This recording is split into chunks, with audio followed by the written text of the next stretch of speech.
I don't know whether it reflects well on GTA 5 or poorly on the next generation consoles, that when the next generation consoles came out, Grand Theft Auto 5 remained the only game I kept playing.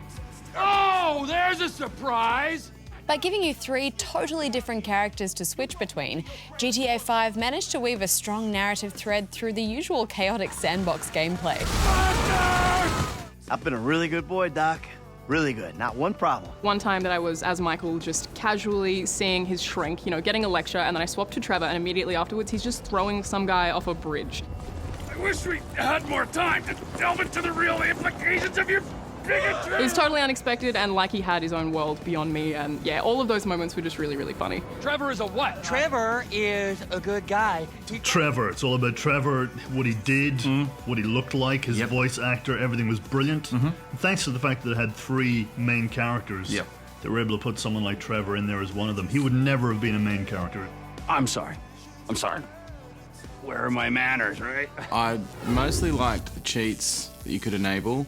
Me and my buds would Skyfall endlessly, forever and ever. It was a nice little sneaky cheat where it would just drop you from the heavens into the game and give you a really nice overview of the map, and you could Skyfall to your heart's content.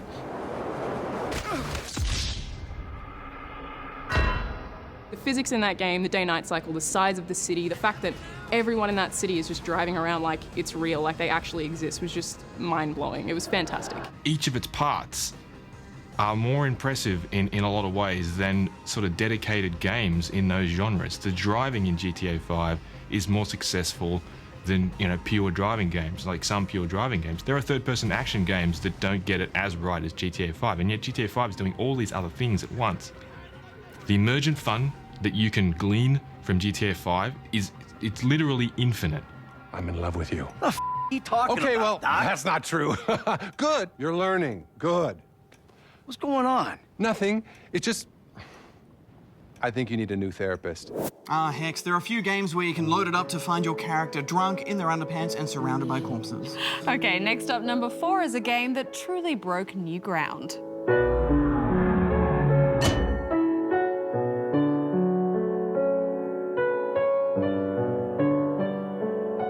Minecraft has managed to grow into one of the best-selling games in history and become a true phenomenon. I remember the first time I was talking to anybody about Minecraft when I heard about it, and it was like, well, this just seems really ridiculous. I think I came back to it when it seemed like a cool game for kids, that kind of infinite Lego set.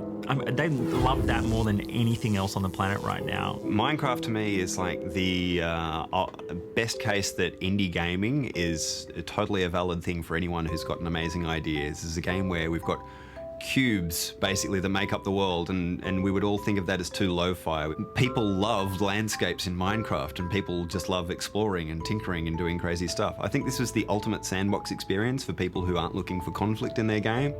Minecraft for me is the ultimate game that you can play with anyone in your family. It's the game that I play most often with my son, and we create our own worlds, and it's just fantastic to be able to combine your creativity and, you know, map out a plan of what you're going to make and look up all crafting recipes online of things that other people have managed to do. Minecraft for me isn't necessarily about me playing it, it's more just watching what other people do with it.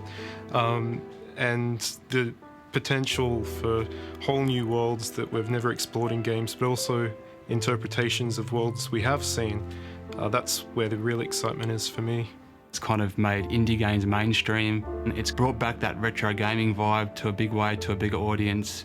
It's kind of got kids and their parents playing the same game. I've got a feeling that 20, 50 years from now, we'll look back at Minecraft and we'll think it could even be the most important game that's ever been released. I suspect the Spawn Point viewers gave this a big bump in votes, and rightly so. Congratulations to Notch and everyone at Mojang. Yes, it goes to show that you don't need cutting-edge graphics to put gamers in their seats. Hex, we're down to the top 3. Yes, and Goose insisted he reveal this one, so Australia, this is your 3rd most popular game ever. 16 years ago, one legendary game boldly rode into a new dimension and became one of the most revered games of all time. Coming in at number 3, it's The Legend of Zelda: Ocarina of Time.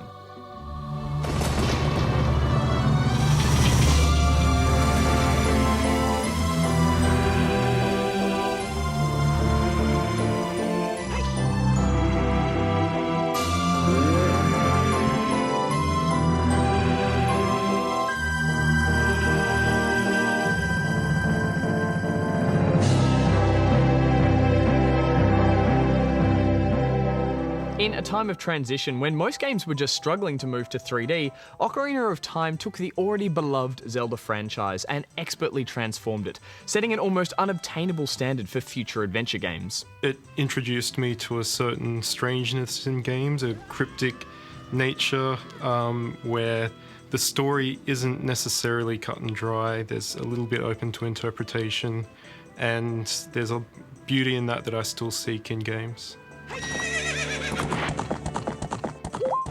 The world of Hyrule felt believable, it felt traversable, tangible.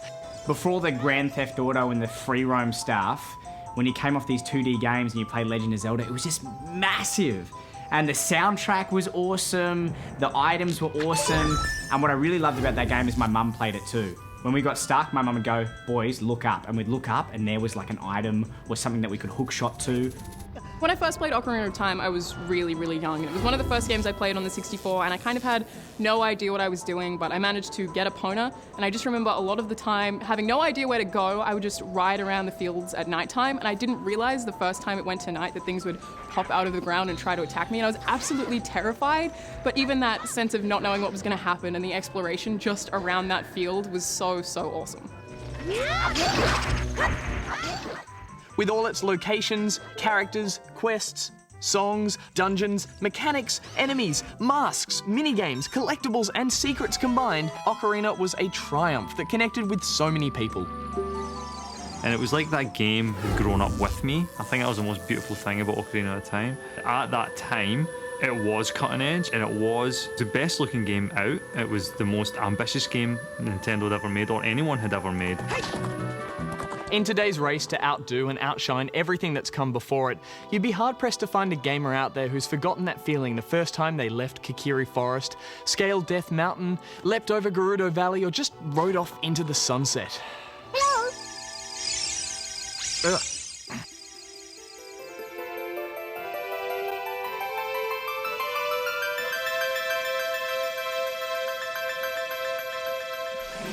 Shigeru Miyamoto, we salute you. And thank you to Goose, you big ninty nerd, you. Next up, number 2.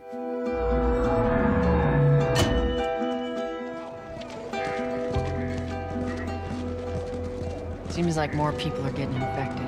Barely half an hour into The Last of Us, it was clear this was something truly special.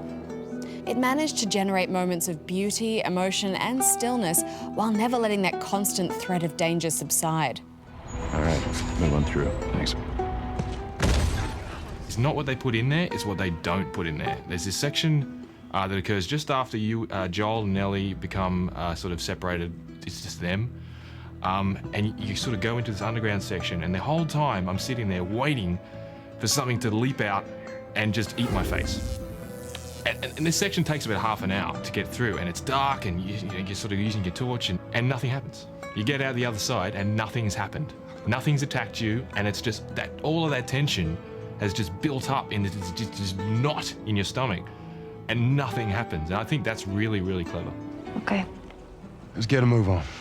It told a very sort of small story between a man and a girl with such grace, and I don't think we'd ever seen that before, really, in video games, told with that kind of maturity, where, you know, so much of it was show, not tell. You know, it was the things that were left unspoken.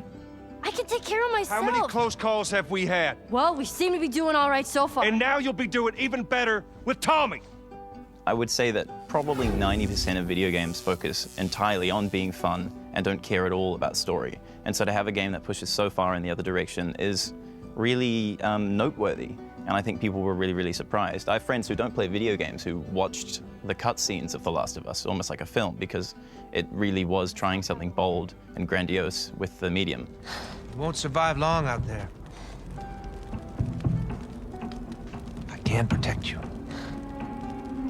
Oh, thanks. I think it's set the benchmark now for narrative in video games. I think that for every video game from now on wanting to tell a really, you know, mature story, they're going to look to The Last of Us, because at the moment, that's where the bar is at.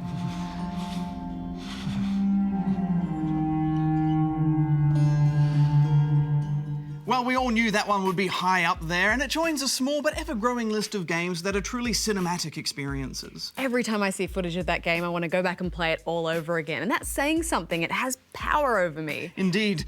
Well, here we are at number 1, and this game held the lead right from the start. That's right. This is it, Australia, the number 1 game in the Good Game Top 100 as voted by you.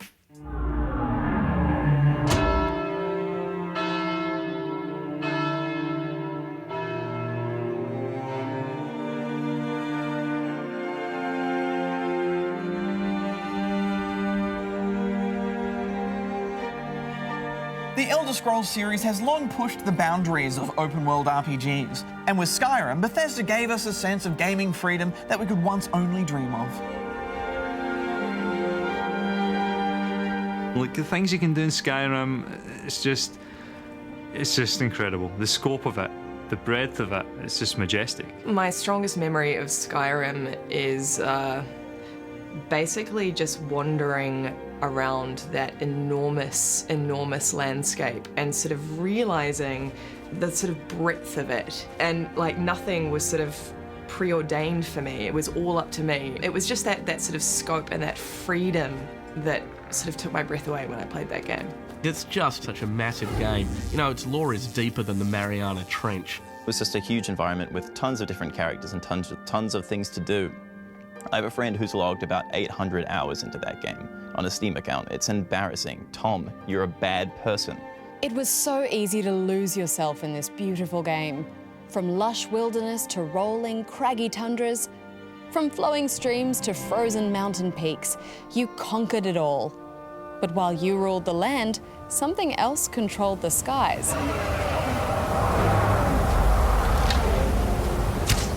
Skyrim is a game about dragons. Who doesn't want to fight dragons? The first time you see a dragon come through a wall and try to breathe fire on you, how can you not be sold on that? The dragon in Skyrim as like a real-time opponent of that size and that scale that looks that good, nothing's come close. I think that was like a money moment for every single person who saw that game. It's probably got a whole bunch of people into RPGs.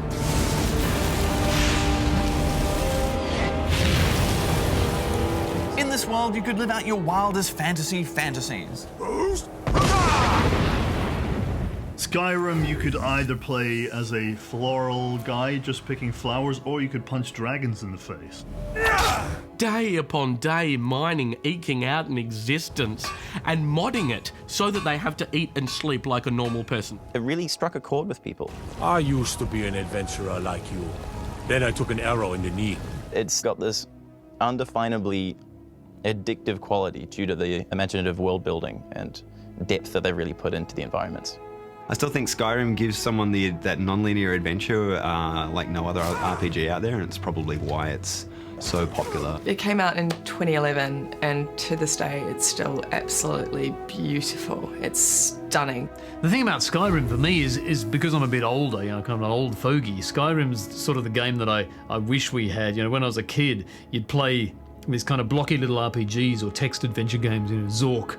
And you used to dream back then, imagine if you could just wander around in this fantasy world, you know, which is better than life. And that's what Skyrim is.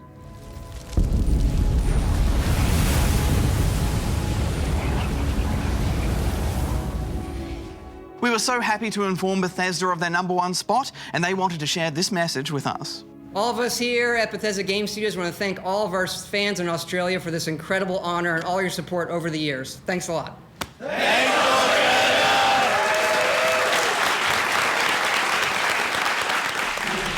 Well, that's it. The Good Game Top 100. Thank you so much to all of you who voted. Yes, I'm sure it caused as much joy as it has heated arguments. We'll be back next week. Until then, Barjo out. Hex out. Oh, I'm so sick of standing, Hex. I know, it's weird, isn't it? I just don't know what to do with my hands. Yeah, that's the stuff.